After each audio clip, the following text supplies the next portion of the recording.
If our samaya is clean, the most important day of the year is our guru's birthday. Why? That is the person that gives us the dharma.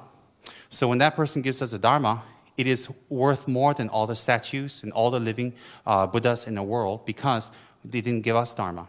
Why is that so important? Because when we receive the dharma, it changes our life. It changes our death. It changes our future birth. And it changes the dynamics of our relationship with other people. So this all comes about from the dharma. This all comes about from someone who took the time to compassionately speak the dharma, who compassionately raised funds to create a dharma institution, a dharma center, a dharma people, dharma facilities for all of us to get dharma. This all rises from our teacher, from our guru. And therefore, the day that our guru is born is a day that we're destined to meet him or her. So every year on our guru's birthday, for us, it is a personal significance. Because that's the day that our guru took birth, that due to our affinity to him or her, we'll be meeting them and receiving the dharma and changing our destinies. And perhaps some of us have met our teachers in previous lives. So therefore, the celebration of our guru's birthday is the most important event of the year for purification. And I'll explain more, and I'll tell you why, so it doesn't become something like, why? In Tibet, if the teacher tells you, that's it. But outside, where the Dharma is not strong, you have to explain why. And that's all right.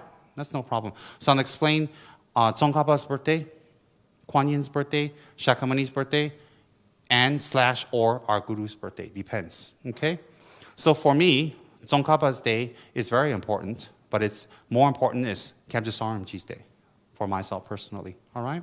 On your Guru's birthday, when you make offerings, you take vows, you do practices, you take special commitments, it's very powerful for your personal healing. Do you know why? Let me tell you the truth. Let me tell you the truth. And I don't mean it towards me, okay? Your personal guru, who you have a good relationship's birthday, is even more sacred than Tsongkhapa's birthday. Because that's the day your guru chose to take rebirth to connect with you. Simple. If you're connected with your guru, it's definitely from another life, from another time, from another prayer. So that's the day your guru took rebirth in order to reconnect with you and you with them somehow. So that's the day they chose to come into the world. If you can't celebrate that day or take special vows or show up or be there, you don't take your guru seriously. Simple as that.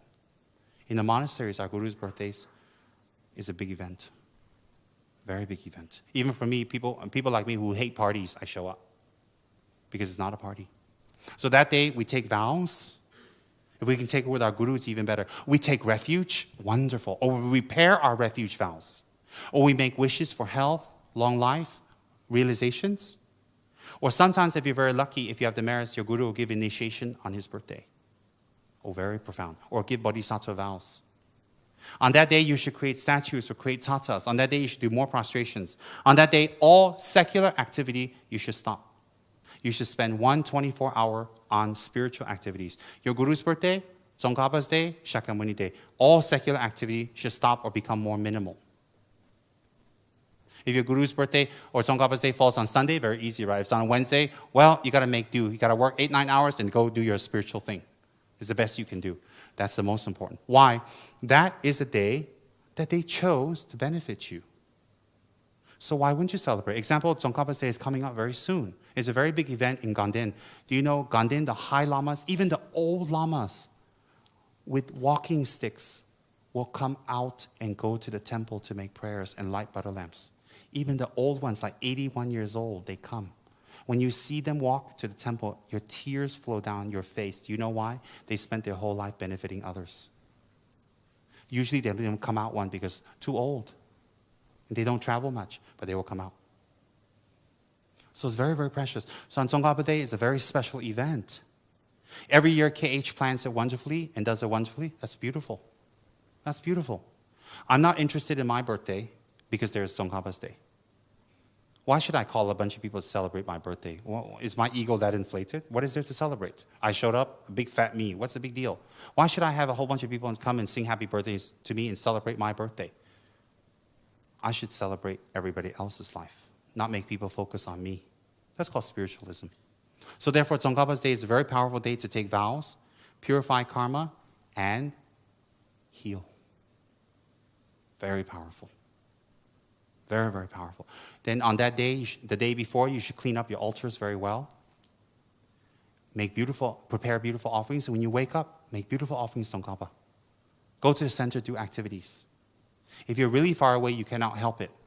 Then you do wherever you are. Very important, all right?